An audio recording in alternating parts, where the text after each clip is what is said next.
जय श्री राधा रानी सरकार की, जय श्री कृष्ण भगवान की, जय श्री लक्ष्मी नारायण जी भगवान की, जय वैशाख मास महत्यम की। मंदिर श्री बंसी वाले महात्मा यूट्यूब चैनल की ओर से आज हम आपको वैशाख मास महात्म्य के 29वें अध्याय की परम सुंदर कथा को सुनाने जा रहे हैं, जो कि इस प्रकार है। पिछले अध्याय की कथा में आपने सुना था कि किस प्रकार राजा मैथिल ने श्रुतिदेव ब्राह्मण से वैशाख मास के शुक्ल पक्ष की द्वादशी तिथि की कथा को सुनाने का आग्रह किया था। अब उससे आगे की कथा श्रुतिदेव ब्राह्मण आज राजा मैथिल से कहने लगे हैं कि हे राजन, प्राचीन काल में कश्मीर देश में देवव्रत नामक एक ब्राह्मण थे। उनके सुंदर रूप वाली एक कन्या थी जो मालिनी के नाम से प्रसिद्ध थी। ब्राह्मण ने उस कन्या का विवाह सत्यशील नामक बुद्धिमान द्विज के साथ कर दिया। मालिनी कुमार्ग पर चलने वाली पुषंचली होकर स्वच्छंदता पूर्वक इधर उधर रहने लगी। वह केवल आभूषण धारण करने के लिए पति का जीवन चाहती थी, उसकी हितैषिणी नहीं थी। उसके घर में कामकाज करने के बहाने उपपति रहा करता था। सभी जाति के मनुष्य जार के रूप में उसके यहाँ ठहरते थे।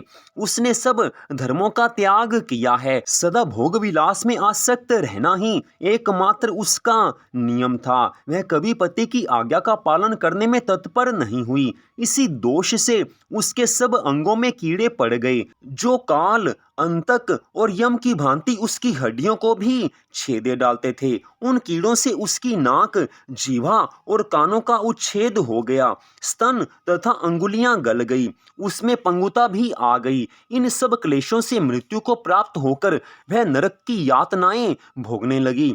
1,50,000 वर्षों तक वह तांबे के भांड में रखकर जलाई गई। 100 बार उसे कुत्ते की योनि में जन्म लेना पड़ा। तत्पश्चात सोवीर देश में पद्म बंधु नामक ब्राह्मण के घर में वह अनेक दुखों से घिरी हुई कुतिया हुई। उस समय भी उसके कान, नाक, पूंछ और पैर कटे हुए थे। उसके सिर में कीड़े पड़ गए थे और योनि में भी कीड़े भरे रहते थे। हे राजन, इस प्रकार 30 वर्ष बीत गए। एक दिन वैशाख मास के शुक्ल पक्ष की द्वादशी तिथि को पद्म बंधु का पुत्र नदी में स्नान करके पवित्र हो भीगे वस्त्र से घर आया। उसने तुलसी की वेदी के पास जाकर अपने पैर धोए। देव योग से वह कुतिया वेदी के नीचे सोई हुई थी। सूर्य उदय होने से पहले का समय था। ब्राह्मण कुमार के चरणोदक से वह नहा गई और तत्काल उसके सारे पाप नष्ट हो गए। फिर तो उसी क्षण उसे अपने पूर्व जन्मों का स्मरण हो आया।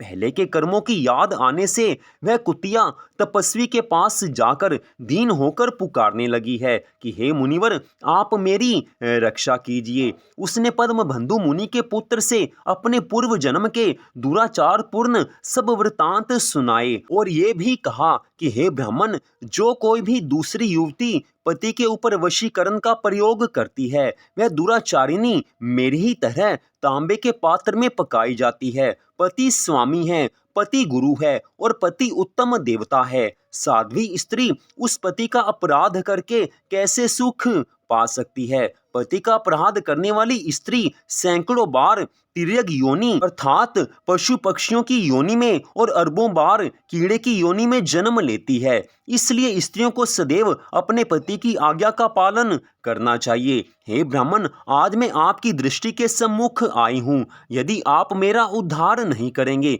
तो मुझे पुनः इसी यातना पूर्ण घृणित योनि का दर्शन करना पड़ेगा। अतः हे विप्रवर, मुझ पापाचारिणी को वैशाख मास के शुक्ल पक्ष में अपना पुण्य प्रदान करके मेरा उद्धार कीजिए। आपने जो पुण्य की वृद्धि करने वाली द्वादशी की है, उसमें स्नान, दान और अन्न भोजन कराने से जो पुण्य प्राप्त हुआ है, उससे मुझ दुराचारिणी का भी उद्धार हो जाएगा। हे महाभाग, हे दीन वत्सल, मुझ दुखिया के प्रति दया कीजिए। आपके स्वामी जगदीश्वर जनार्दन दीनों के रक्षक हैं। उनके भक्त भी उन्हीं के समान होते हैं।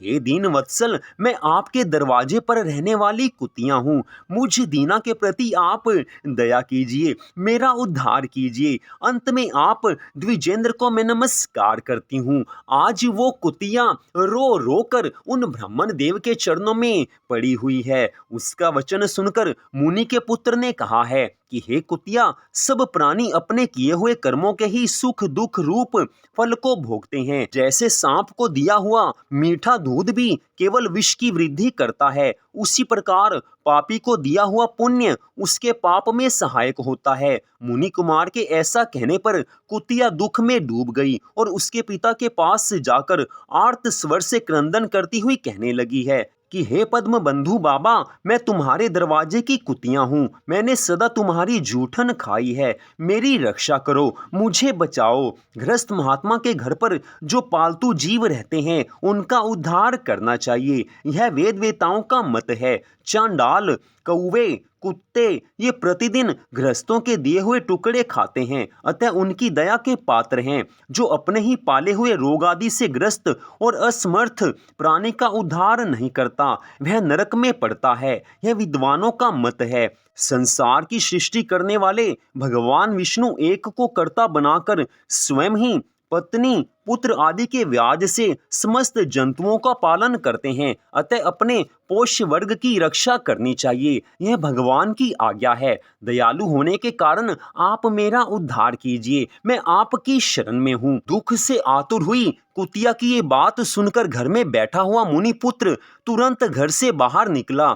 इसी समय दया निधान पद्म बंधु ने कुतिया से पूछा, ये क्या वृतांत है? उस समय पुत्र ने सब समाचार कह सुनाया। उसे सुनकर पद्म बंधु बोले, बेटा, तुमने कुतिया से ऐसा वचन क्यों कहा? साधु पुरुषों के मुंह से ऐसी बातें नहीं निकलती। हे वत्स, देखो तो सब लोग दूसरों का उपकार करने के लिए सदा उद्यम करते रहते हैं। चंद्रमा, सूर्य, वायु, रात्रि, अग्नि, जल, चंदन, वृक्ष और साधु पुरुष सदा दूसरों की भलाई में लगे रहते हैं। दैत्यों को महाबली जानकर महर्षि दधीचि ने देवताओं का उपकार करने के लिए दयापूर्वक उन्हें अपने शरीर की हड्डी भी दे दी थी। हे महाभाग, पूर्व काल में राजा शिबी ने कबूतर के प्राण बचाने के लिए भूखे बाज को अपने शरीर का मांस दे दिया था। पहले इस पृथ्वी पर जिमूत वाहन नामक राजा हो गए हैं। उन्होंने एक सर्प का प्राण बचाने के लिए महात्मा गरुड़ को अपना जीवन समर्पित कर दिया था। इसलिए विद्वान ब्राह्मण को दयालु होना चाहिए।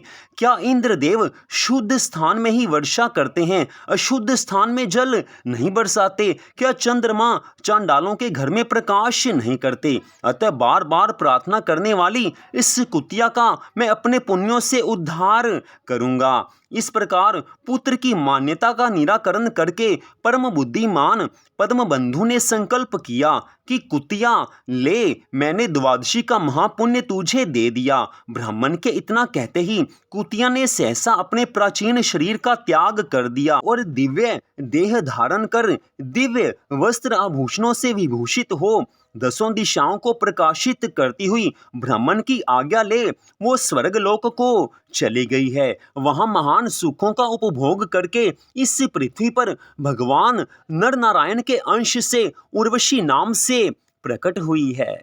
आज श्रुतिदेव ब्राह्मण ने वैशाख मास के शुक्ल पक्ष की द्वादशी तिथि की महिमा की कथा का बड़ा सुंदर वर्णन किया है। एक कुतिया का उद्धार हुआ है। एक ब्राह्मण ने अपने वैशाख मास के शुक्ल पक्ष की द्वादशी तिथि के पुण्य फल का एक भाग एक कुतिया को अर्पण किया है, जिससे कि कुतिया का उद्धार हुआ है। उसने कुतिया का शरीर त्याग कर दिव्य शरीर धारण किया है और स्वर्गलोक को प्राप्त किया है।